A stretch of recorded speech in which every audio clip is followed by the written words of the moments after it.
नमस्कार दोस्तों, आज हम डीसी जनित्र के भाग और उसके कार्य के बारे में समझेंगे। सबसे पहला भाग होता है उसका योग। योग यानी बॉडी, यानी काय, यानी फ्रेम, यानी कि जो अपनी जैसे बॉडी है उसी तरीके से उसकी भी बॉडी निर्मित की गई है। ये कैसी होती है देखने में, बाहर से अपने देखेंगे तो इस तरीके से दिखाई देगी अपने को। जैसे ये उसका अंदरूनी भाग हो गया और यहाँ से ये इस तरीके से, ठीक है। और यहाँ पे एक आई होल होगा, आई बोल्ट लगा होगा, जो कि आई होल है, ये आई बोल्ट लगा होगा लिफ्ट करने के लिए। इसी पर कहीं किसी जगह अपने ये इस तरीके से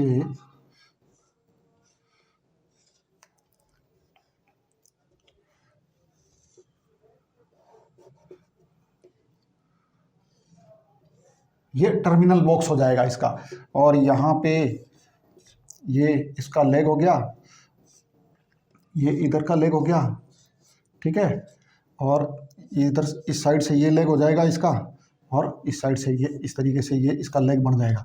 तो कहने का मतलब ये हुआ, जो बाहरी आवरण दिख रहा है ये इसको अपने बॉडी या फ्रेम या योग बोलते हैं, ठीक है। इसे काय भी हिंदी में बोल देते हैं।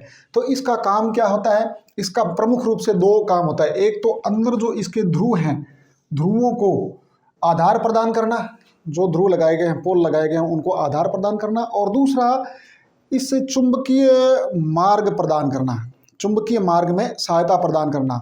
तो कहने का मतलब है, पहला हो गया यांत्रिक आधार व आंतरिक भागों का रक्षण करना, और चुंबकीय परिपथ को पूर्ण होने देना, यानी कि चुंबकीय पथ बनाता है। तो ये जो बॉडी होती है, ये बॉडी अक्सर करके अपने देखते हैं कि लोहे की दिखाई देती है, यानी छोटी मशीनों के अंदर तो ये अपने कास्ट आयरन की बनी होती है, और बड़ी मशीनों में ये कास्ट स्टील यानी कि अपने ढला हुआ स्टील या माइल्ड स्टील की बनी होती है। तो ये बॉडी प्रमुख रूप से इसका काम आंतरिक भागों का रक्षण करना, और दूसरा इसमें चुंबकीय पथ जो बनेगा उनको मार्ग प्रदान करना, ठीक है। तो इस तरीके से अपने कह सकते हैं कि ये इसकी बॉडी बनी हुई है। तो बॉडी में अपने यही आता है कि भाई इसके जो ये माइल्ड स्टील या कास्ट आयरन या अपने को कास्ट स्टील की बनी होती है बड़ी छोटी मशीनों में। तो कुल मिलाकर के ये बॉडी जो होती है, जैसे हमारी बॉडी है, आंतरिक भागों के आंतरिक ऑर्गन्स को एक तो सुरक्षित रखती है, और दूसरा ही अपने चलने फिरने में एकदम पूरी शेप में रखती है। तो उसी तरीके से ये भी है, इसका भी काम यही होता है। दूसरा होता है ध्रुव क्रोड और ध्रुव सूज। ध्रुव क्रोड या ध्रुव सूज जो होते हैं वो इसी बॉडी के अंदर आवासित किए जाते हैं। जैसे ये हुआ,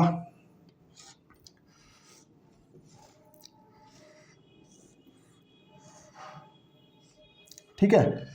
और इसी में ध्रुव सूज, ये अगला भाग इसका ध्रुव सूज आ गया।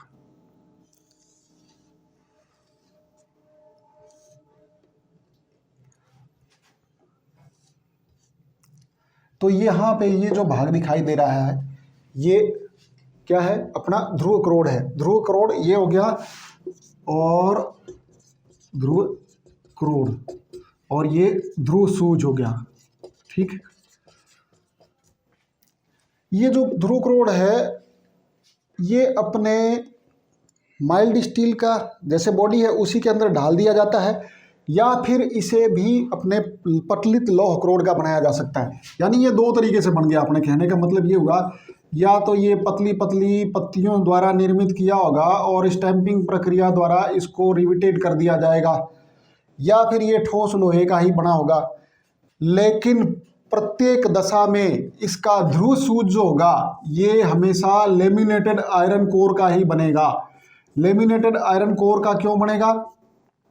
पटलित लौह क्रोड का क्यों बनेगा? क्योंकि यह समरूप चुंबकीय क्षेत्र प्रदान करने के लिए आर्मेचर और वायु अंतराल, ये जो हिस्सा होता है यहाँ पे वायु अंतराल बोला जाता है, ठीक है।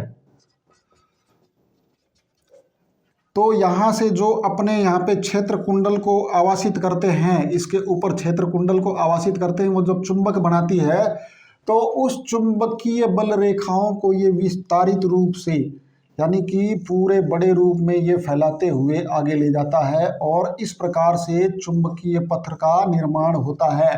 यानी बॉडी और ये ध्रुव क्रोड और आर्मेचर और इस प्रकार से ये वापस बॉडी और ये ध्रुव क्रोड के द्वारा घूमता हुआ अपना पथ निर्मित करता है। तो कुल मिलाकर के ध्रुव सूज जो होता है यह लेमिनेटेड आयरन कोर का ही होगा, ताकि इसमें अपने भंवर हानि और हिस्टेरेसिस हानि को कम किया जा सके। और ये बड़ा रूप जितना बड़ा होता है उतना ही चुंबकीय मार्ग का प्रतिष्ठंभ यानी कि रिलक्टेंस यानी उसका प्रतिरोध को कम करने के लिए काम में आता है। तो ये ध्रुव सूज जो होगा अगला भाग होता है। और इस ध्रुव सूज के भी कार्य हैं, जैसे ये ध्रुव सूज जो होता है यहाँ पे जो कुंडली यानी कि क्षेत्र कुंडली जो है लगाई गई है उसको आधार प्रदान करता है। और दूसरा प्रमुख कार्य, पहला प्रमुख कार्य तो इसको आधार प्रदान कर दिया ताकि ये चलते वक्त बाहर ना गिरे, और दूसरा प्रमुख कार्य ये होता है कि ये यहाँ पे समरूप चुंबकीय क्षेत्र बनाता हुआ विस्तारित रूप से चुंबकीय फ्लक्स को आगे बढ़ाता है। ठीक है, तो इस प्रकार से ये ध्रुव सूज आ गया इसका। और ये ध्रुव क्रोड हो गया। ये ध्रुव क्रोड या तो नट बोल्ट की सहायता से इसकी बॉडी में कस दिया जाता है, काय जो हमने पहले नंबर पे पढ़ा था उसकी बॉडी में ये ऊपर से नट बोल्ट की सहायता से कस दिया जाए। ठीक है, ये जो यहाँ से ध्रुव पोल और ये ध्रुव क्रोड और ये ध्रुव सूज है ये आपस में अगर जो लेमिनेटेड आयरन कोर का है दोनों ही, तो ये एक ही रूप में बना करके पत्तियों को स्टैंपिंग कर दिया जाएगा। अगर ये अलग अलग, माना कि ये ठोस लोहे का टुकड़ा है तो इसमें ये अलग से कस दिया जाएगा, तो इसमें नीचे से स्क्रू प्रक्रिया द्वारा छेद करके इसको इसके अंदर कस दिया जाता है। तो ये ध्रुव सूज हो गया। ठीक है, तो अपने ध्रुव सूज का मुख्य कार्य मालूम हो गया अपने को और ध्रुव क्रोड का मालूम हो गया। यानी यहाँ पे जैसे लिखा हुआ है सूज जो होते हैं क्षेत्र कुंडल को आधार प्रदान करता है और वायु अंतराल से समरूप चुंबकीय फ्लक्स विस्तारित करता है जिससे प्रतिष्ठंभ को यानी कि चुंबकीय पथ के प्रतिष्ठंभ को कम करे।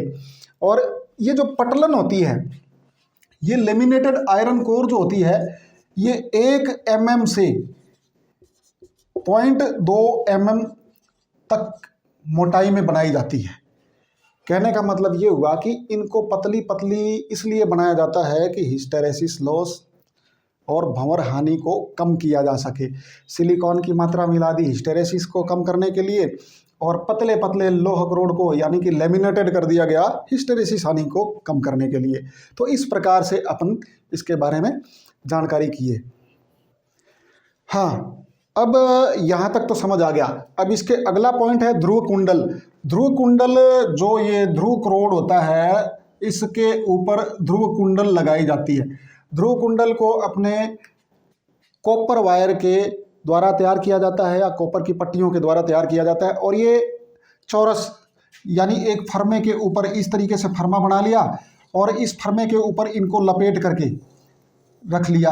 और इनको लपेटने के बाद में इसी हिसाब से यानी कि इसका जो क्षेत्र बन रहा है अपने के ध्रुव क्रोड का उसके हिसाब से इसके अंदर ये गैप है और इसको अपने इसके ऊपर आवासित कर दिया, लगा दिया, जिसके कारण से ये इसके ऊपर आसानी से फिट हो जाता है। और इसके ऊपर अपने कॉटन टेप किया जाता है। कॉटन टेप क्यों किया जाता है? क्योंकि डीसी मशीन है, डीसी मशीन के अंदर कम्यूटेटर भी होता है, कम्यूटेटर के ऊपर कार्बन ब्रशेस भी लगते हैं। और कई बार ऐसा होता है कि अपने मेंटेनेंस के अभाव में चिंगारी ज़्यादा उत्पन्न होती है। उस दौरान चिंगारी अगर जो ज़्यादा उत्पादित होगी तो उस चिंगारी से ये कुंडली के जलने का खतरा रहता है, जिसके बचाव के लिए अपने क्या किया जाता है, कुंडली बना करके इसको ऊपर हमें कॉटन टेप कर देते हैं और कॉटन टेप करके उसको और अच्छी तरीके से वार्निशिंग कर दिया जाता है ताकि ये अपनी कुंडली जो है यानी इसका जो ध्रुव कुंडल है वो बिल्कुल सुरक्षित रहे और इसमें किसी प्रकार की चिंगारी का कोई भी प्रभाव ना पड़े।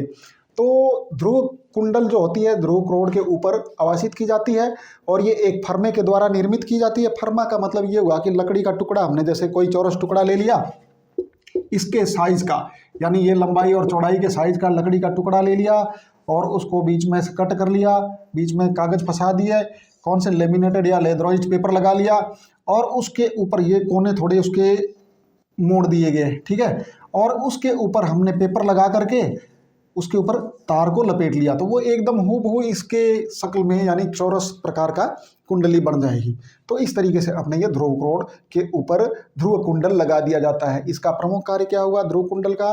ध्रुव कुंडल यहाँ पे चुंबकीय क्षेत्र स्थापित करने के लिए लगाया जाता है। क्षेत्र चुंबकीय फ्लक्स यहाँ से इसके द्वारा पैदा किया जाता है जो कि ध्रुव सूज से होता हुआ आर्मेचर के लिए आगे के लिए चलता है। तो ये चुंबकीय बल रेखाएं इसके द्वारा निर्मित की जाती हैं। ये अपना पोल बनाता है और इस चुंबकीय बल रेखाओं को, चुंबकीय फ्लक्स को हम इस सूज के द्वारा आगे फैलाते हैं, ठीक है, समरूप चुंबकीय क्षेत्र के द्वारा। अगला भाग आ गया आर्मेचर क्रोड। आर्मेचर क्रोड के बारे में अपने पढ़े हैं। तो आर्मेचर क्रोड जो होती है यह लेमिनेटेड आयरन कोर के द्वारा बनाई जाती है और इस प्रक्रिया को अपने इस तरीके से तैयार किया जाता है, ठीक है। ये आर्मेचर क्रोड इस तरीके से तैयार होती है। यहाँ पे ये स्लॉट हो गई, ये इसके टिथ हो गए, ठीक है। और जैसे ये अपने इसको इस तरीके से ले लिया, ये कीवे हो गया, यहाँ पे ये छेद लगा दिए, ये क्या हो जाएगा, एयर डक्ट, एयर डक्ट हो गया। तो बड़ी मशीनों के अंदर तो अपने क्या करते हैं, जैसे बहुत बड़ी जिनका डायामीटर 1 मीटर से ऊपर आ रहा है, यानी कि व्यास 1 मीटर से ऊपर आ रहा है, तो उन बड़ी मशीनों में अपने एक ही पटलन ना लगा करके इसको टुकड़े में, जैसे ये बड़ा है तो इसको अपने 4 टुकड़े, 6 टुकड़े, 8 टुकड़े में सिस्टम लगा दिया जाता है। लेकिन प्रत्येक टुकड़े में ये जो कीवे लगाते हैं, अपने डबल डबल कीवे लगाते हैं और इन टुकड़ों को इसी तरीके से ला करके यहाँ पे सेट कर दिया जाता है, तो ये गोल आकृति प्राप्त कर लेते हैं। लेकिन छोटी मशीनों में क्या होता है कि ये पूरी गोल चकत्ती होती है और इसमें ये खांचे इस तरीके से कटे ही होते हैं, बाकी चीज़ें ऐसे ही। और ये डक्ट, एयर डक्ट लग गई और यहाँ पे शाफ्ट पे लगाने के लिए ये सिस्टम लगा दिया, अपन ने गोल छेद कर दिया और यहाँ पे कीवे लगा दिया ताकि ये उस पर घूमे नहीं अलग से। तो छोटी मशीनों के लिए तो अपने इस तरीके से एक ही पतले लौह करोड़ के टुकड़े का गोल चकत्ती काट लेते हैं और उसी में कर लेते हैं। लेकिन बड़ी मशीनों में इसको अपने 4 पार्ट में या 6 पार्ट में या 8 पार्ट में लगाएं और ये जो खांचे बने होते हैं, इन खांचों में अपने क्या किया जाता है कि इसमें की वे बना होता है, जैसे शाफ्ट के साथ में इसको, यानी कि इसको शाफ्ट पे आवासित किया तो शाफ्ट में भी इसी सीध में खांचा कटा होगा और इसमें एक अपने लोहे की फंसा दी जाती है, जिसके कारण ये शाफ्ट के साथ जकड़ करके पकड़ लेते हैं। जैसे आपको समझाने के लिए ये बता रहे हैं, जैसे छोटा पंप होता है, अपने घरों में पंप होता है पानी का, उसमें एम्पलर लगाया जाता है। तो एम्पलर में शाफ्ट के साथ में एक कीवे बना होता है और उस कीवे में छोटी सी अपने वो लोहे की टुकड़ी सी बनी होती है, उसको की को फंसा दिया जाता है उस कीवे में। तो जिसके कारण एम्पलर, जब मशीन की शाफ्ट जब घूमती है, यानी सिंगल फेज जो मशीन होती है उसकी जब शाफ्ट घूमती है तो उस शाफ्ट के साथ वो एम्पलर भी घूमता है, नहीं तो क्या होगा, एम्पलर अपनी जगह पे पड़ा रहेगा और वो शाफ्ट घूम जाएगी। उसी तरीके से उसको फंसाने के लिए इन मशीनों के अंदर ये कीवे लगा दिए जाते हैं। और यहाँ पे ये एयर डक्ट जो है ये वातायन के लिए, यानी कि उसमें वेंटिलेशन के लिए जब ये चलेगा तो इसके अंदर से भी हवा गुजरती जाएगी और ये पूरा ठंडा भी होता रहेगा। तो ये डक्टें जो बनाई जाती है, एयर डक्ट बनाई जाती है, ये शीतलन के लिए, वातायन करने के लिए बनाई जाती है। तो इस प्रकार से अपने आर्मेचर क्रोड के बारे में ये जानकारी हुई। इसकी पटलन की मोटाई भी अपने लगभग 0.5 mm तक रखी जाती है और इसमें भंवर हानि को रोकने के लिए ये पतली पतली पट्टियों द्वारा निर्मित किया जाता है, पटलनों द्वारा निर्मित किया जाता है, ताकि इसमें भंवर हानि का जो है उसके लिए अधिक से अधिक प्रतिरोध पैदा किया जा सके, ताकि वो भंवर हानि जो होती है, यानी एडी करंट जो होती है, वो कम से कम बने। और सिलिकॉन मिक्स तो अपने मालूम ही है कि इसमें सिलिकॉन की मात्रा मिलाई जाती है ताकि हिस्टेरेसिस लॉस भी कम हो। तो इस प्रकार से पटलत लौह क्रोड, यानी पतली पतली पत्तियों की पटलनें लगाई जाती हैं, जिसे लेमिनेटेड आयरन कोर कहते हैं। तो इस द्वारा ये बहुत सारी बना करके लगा दी जाती हैं और खूब सारी लगा करके इनको स्टैंपिंग प्रक्रिया के द्वारा इसके ऊपर आवासित कर दिया जाता है, शाफ्ट के ऊपर। तो इस तरीके से ये दिखाई देता है। तो इन खांचों के अंदर वाइंडिंग की जाती है, वाइंडिंग को आवासित किया जाता है और उसके द्वारा ये जो वाइंडिंग आवासित होती है और ये अपना जैसे जनरेटर है तो ये उसके द्वारा क्षेत्र कुंडल की जो वाइंडिंग थी उसके द्वारा निर्मित चुंबकीय फ्लक्स द्वारा ये छेदित होती है, कटती है, जिसके अंदर प्रेरित ईएमएफ पैदा होता है। और मोटर है तो इनकी अंतर क्रिया के द्वारा इसमें भी अपना चुंबकीय क्षेत्र स्थापित होता है, जिसके कारण से ये घूमती है। तो ये खांचे जो होते हैं, खांचों पे वाइंडिंग फंसाने के बाद में, वाइंडिंग को रखने के बाद में इसमें वेजेज लगा दी जाती है। वेजेज यानी खपच्ची, फाइबर की खपच्ची या बांस की खपच्ची लगा दी जाती है, जिससे कि ये इसके अंदर आसानी से टिकी रहे, घूमते वक्त ये बाहर ना निकले। और इस प्रकार से ये बनाया जाता है। इसके बाद अपने लेते हैं आर्मेचर लपेट। आर्मेचर लपेट यानी कि ये कुंडली, यानी कि अगला भाग जो हुआ ये आर्मेचर लपेट। आर्मेचर लपेट यानी कुंडली। आर्मेचर की कुंडली जो होती है ये कॉपर के वायर की बनाई जाती है। कॉपर वायर की बना करके इसको इसी के अंदर रख दिया जाता है और इनका कनेक्शन यानी इनके एंड सिरे जो होते हैं वो अपने कम्यूटेटर पे ला करके उसके जो राइजर्स होते हैं उनके साथ में, इनको राइजर्स के साथ में सोल्डरिंग कर दिया जाता है। यहाँ पे ये राइजर पे सोल्डरिंग इसलिए किया जाता है, सोल्डरिंग करने का प्रमुख कारण ये है कि जब ये मशीन घूमेगी तो तेज़ी से घूमेगी, तो अगर तो हमने वहाँ पे सिर्फ उसका जॉइंट बनाया तो वो खुल सकता है। तो उससे बचने के लिए इसको हमने सोल्डरिंग कर दिया। ठीक है, तो सोल्डरिंग करने से ये इसके जो टाँके हैं उखड़ते नहीं हैं, जिससे कि मशीन की जो कंटिन्यूटी होती है वो सारी बनी रहे वाइंडिंगों की, और ये वाइंडिंग का कोई भी सिरा शॉर्ट ना हो, अलग ना हो, और ये ओपन सर्किट ना करे। इसलिए उसको सोल्डरिंग करना अति आवश्यक होता है। तो सोल्डरिंग करने के लिए जो कम्यूटेटर के साथ में, ये जैसे कम्यूटेटर हो गया तो इसका ये उभरा हुआ भाग होता है पीछे। ठीक है, तो ये जैसे अपने इस तरीके से सभी एक दूसरे से कटे होते हैं, तो ये थोड़ा ऊपर का होता है। तो यहाँ पे ये वाइंडिंग वायर जोड़ दिए जाते हैं और यहाँ पे ये इसका कार्बन ब्रश जो होता है वो इसके ऊपर घिसता हुआ चलता रहता है। ठीक है, ये पिगटेल द्वारा आगे ले लेते हैं। तो कुल मिलाकर के कहने का मतलब ये हुआ कि आज अपन ने योक, ध्रुव कोड, ध्रुव कुंडल, आर्मेचर क्रोड और आर्मेचर लपेट यानी कुंडली, यानी कि इसको अंग्रेजी में बोले तो ये बॉडी होगी, ये अपना पोल कोर हो गया, ठीक है, और पोल शू हो गया, और ये अपना पोल कॉइल होगी यानी ध्रुव कुंडल। ठीक है, आर्मेचर क्रोड या कोर भी कह सकते हैं, इसे कोर भी बोल देते हैं हिंदी में। तो आर्मेचर क्रोड ये जो अपने लेमिनेटेड कोरें हो गई ये, और आर्मेचर लपेट यानी कि आर्मेचर में लगाई जाने वाली कुंडलियाँ, इन सब के बारे में पढ़ा। तो इनमें बनने वाले क्वेश्चन वही होते हैं जो कि अपने सामान्य रूप से हुए, जैसे योग का क्या कार्य है, योग किस पदार्थ की बनी होती है, या फिर अपने ध्रुव क्रोड होते हैं वो किसके बने होते हैं, पोल शू जो होता है उसका प्रमुख कार्य क्या है, और ध्रुव कुंडल जो होती है वो कहाँ आवासित होती है, कैसी होती है, आर्मेचर क्रोड जो होती है किसकी बनी होती है, इसके अंदर ये डक्ट जो एयर डक्ट लगाई जाती है ये क्यों होती है, कीवे का क्या कार्य है, इसमें वाइंडिंग फंसाई जाती है तो उसके ऊपर से कौन सी फाइबर से या किससे लगाते हैं, वो चालक होता है कुचालक होता है, ऐसे करके कुछ भी क्वेश्चन बन गया तो ये सारा होता है। तो आज के लिए इतने भागों के बारे में बता दिया, नेक्स्ट अगले पार्ट में बताएंगे आपको। नमस्ते।